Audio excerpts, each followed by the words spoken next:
मैं आपके साथ शेयर कर रही हूँ पसंदे की रेसिपी। ये रेसिपी मैं थोड़े अलग तरीके से बना रही हूँ और ये एकदम सिंपल बनेगी। एक और रेसिपी देखनी है पसंदे की तो आप मेरे चैनल पर जाकर है, मैं उसका लिंक शेयर कर दूँगी इसमें। और ये पसंदे मैं बनाऊँगी थोड़े अलग से सिंपल तरीके से, जैसे कोरमा बनता है। और यहाँ पर मैंने ले लिए हैं ½ kg पसंदे जो पतले पतले कटे हुए हैं। बर्तन को मैंने अच्छे से गर्म कर लिया है और इसमें मैं डालूँगी 1 कप ऑयल। अच्छे से गर्म हो जाए तो यहाँ पर डालना है 1 टुकड़ा दालचीनी का और 3 से 4 लौंग, 3 से 4 ही काली मिर्च इसमें डाल दें। अब इसके बाद जो पसंदे हैं उसको भी साथ में फ्राई कर लेंगे। तेल में अच्छे से इसको फ्राई कर लें।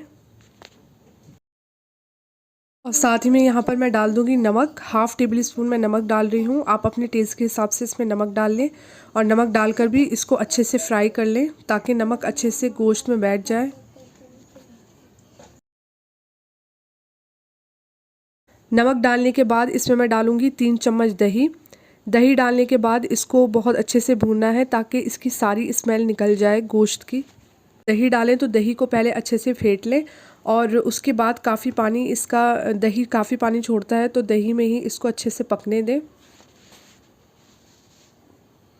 3 से 4 मिनट तक कम से कम इस दही में इसको पकने दें। 4 मिनट बाद यहाँ पर मैं डाल दूँगी 1 प्याज का पेस्ट। ये मीडियम साइज़ की प्याज है जिसका मैंने पेस्ट बना लिया है, वो मैं इसमें डाल दूँगी। अगर आप कुकर में बनाएं पसंद है तो प्याज को आप कट कर भी डाल सकते हैं। 2 चम्मच यहाँ पर जिंजर गार्लिक पेस्ट डाल दूँगी मैं, अदरक लहसुन का पेस्ट। उसके बाद सूखे मसालों में यहाँ मैं डाल दूँगी 1 टीस्पून लाल मिर्च पाउडर, 1 टीस्पून यहाँ पर धनिया पाउडर, ½ टीस्पून यहाँ पर हल्दी पाउडर डालना है। इन सारे मसालों को अच्छे से मिक्स करने के बाद इसमें पानी डालकर और पसंदों को गलने के लिए रखना है। जब ये पसंदे अच्छे से गल जाएं तो उसके बाद इसको भूनना है। 1 गिलास इसमें पानी डालकर मैंने इसे पकने के लिए रख दिया है। ढककर इसको पका लें। कम से कम 10 से 15 मिनट के लिए इसको पकाकर फिर खोल कर देख लें। अगर अच्छे से नहीं गले हैं पसंदे तो दोबारा थोड़ी देर के लिए 5 से 10 मिनट और इसको ढककर पका लें। 20 मिनट होने के बाद इसको मैंने खोलकर देखा तो पसंदे अच्छे से गल चुके थे और यहाँ पर मैं अब इसको भूनूंगी। 10 मिनट तक इसको अच्छे से भून लें जब तक इसका ऑयल ऊपर तक नहीं आ जाता।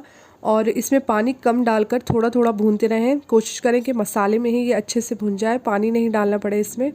और अगर आपको लगे कि नीचे से लग रहा है तो थोड़ा थोड़ा पानी इसको डालकर भूनते रहें। 10 मिनट बाद इसका ऑयल पूरा ऊपर आ चुका है और बहुत अच्छे से पसंदे भुन चुके हैं। बहुत अच्छी खुशबू आ रही है इसमें। अब यहाँ पर थोड़ा सा मैं हरा धनिया और हरी मिर्च भी डाल दूँगी। उसको डालकर भी साथ में इसमें पका लेंगे ताकि उसका थोड़ा सा फ्लेवर इसमें आ जाए। अगर आप चाहें तो सबसे लास्ट में उसे डाल दें।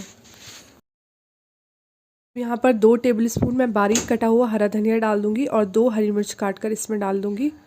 और ये हरी मिर्च ज़्यादा तेज़ नहीं है। अगर आपको ज़्यादा तीखी पसंद हो तो आप तीखी वाली डाल दें। यहाँ पर मैंने कम तीखी वाली डाली है। थोड़ा सा यहाँ पर मैं पानी डाल दूँगी मसाले को थोड़ा ठीक करने के लिए, क्योंकि मसाला नीचे से लग रहा है, बहुत ज़्यादा ड्राई हो रहा है। तो यहाँ पर थोड़ा मैंने पानी डाल दिया है और अब ये पसंदे एकदम बिल्कुल तैयार हैं। आप इसे चावल या चपाती दोनों के साथ इसे सर्व कर सकते हैं। बहुत ही मज़ेदार बनके तैयार हुए हैं। आपको दूसरे तरीके से बनाने की रेसिपी देखना है पसंदे की तो वो भी मेरे चैनल पे है, मैं लिंक डिस्क्रिप्शन बॉक्स में दे दूँगी, आप वो भी जाके इसको देख सकते हैं। अगर आपको ये रेसिपी पसंद आए तो मेरे चैनल को सब्सक्राइब करें और वीडियो को प्लीज़ लाइक ज़रूर करें और वीडियो को शेयर भी करें। अल्लाह हाफ़िज़।